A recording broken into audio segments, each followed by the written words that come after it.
Hi friends, Jananayagan release பற்றி லேட்டஸ்ட்டாக ஒரு நியூஸ் வந்திருக்கு. அதாவது ஜூன் 19 சென்சார் சர்டிஃபிகேட் கிடைச்சிரும். அப்படி கிடைக்கிற பட்சத்தில் ஜூன் 26 படத்தை ரிலீஸ் பண்ண பிளான் பண்ணுறாங்களாம். ஒருவேளை ஜூன் 19 சென்சார் சர்டிஃபிகேட் கிடைக்கலன்னா ஜூன் 22 தளபதி பர்த்டே அன்னைக்கு பணத்தை டிஸ்ட்ரிபியூஷனுக்காக வாங்கின எல்லாருமே பணத்தை ரிட்டர்ன் பண்ண போகிறாங்களாம். ஸோ ஜூன் 19 சென்சார் சர்டிஃபிகேட் கிடைக்காம அந்த மாதிரி பணத்தை திருப்பி கொடுத்துட்டா அதுக்கப்புறம் படம் ரிலீஸ் ஆகவே ஆகாதாம். ஏன்னா ஓடிடி பிளாட்ஃபார்மில் ரிலீஸ் பண்ணவும் சென்சார் சர்டிஃபிகேட் தேவை. அண்ட் படத்துக்கு செலவு பண்ண காசை கேவிஎன் ப்ரொடெக்ஷனுக்கு தளபதியே கொடுத்துருவாருன்னு சொல்கிறாங்க. So hopefully June 19 sensor certificate கிடச்சி ஜூன் 26 படம் ரிலீஸ் ஆகிடும்னு நம்பலாம். அண்ட் என்ன ஆனாலும் தளபதிக்கு இதனால் பெருசாக ஒன்றும் நஷ்டம் இருக்காது.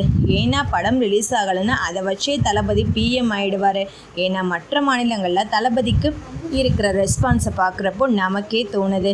ரீசெண்டாக இப்போ கர்நாடகா கோயிலுக்கு போனப்போ கூட பார்த்தோம்னா தமிழ்நாட்டில் தளபதியை பார்க்க எப்படி வழிநெடுக்க நிற்பாங்களோ அதே மாதிரி தான் அங்கேயும் நிற்கிறாங்க. மற்ற மாநிலங்களையும் இந்த அளவுக்கு ஃபேன் பேஜ் இருப்பாங்கன்னு சொல்லிட்டு தளபதிக்கு ஃபேனாக இருக்குது நமக்கே ஆச்சரியமாக இருக்குது. ஏன்னா அங்கே இருக்கிற தமிழர்கள் கூட பரவாயில்ல, அந்த ஊரை சேர்ந்த நேட்டிவ் பீப்புளே நிற்கிறாங்க. ஸோ இந்த எலெக்ஷனில் மாதிரி ஜாதி மதம் பார்க்காம ஓட்டு போட்டால் அதே மாதிரி தளபதி கண்டிப்பாக பிஎம் ஆகுறதுக்கும் வாய்ப்பு இருக்கு. அண்ட் இன்னொரு பக்கம் படத்துக்கு என்ன தான் பிரச்சனைன்னு சொல்லிட்டு கேவிஎன் ப்ரொடக்ஷன் சார்பில் எதுவுமே இதுவரைக்கும் சொல்ல மாட்டாங்க.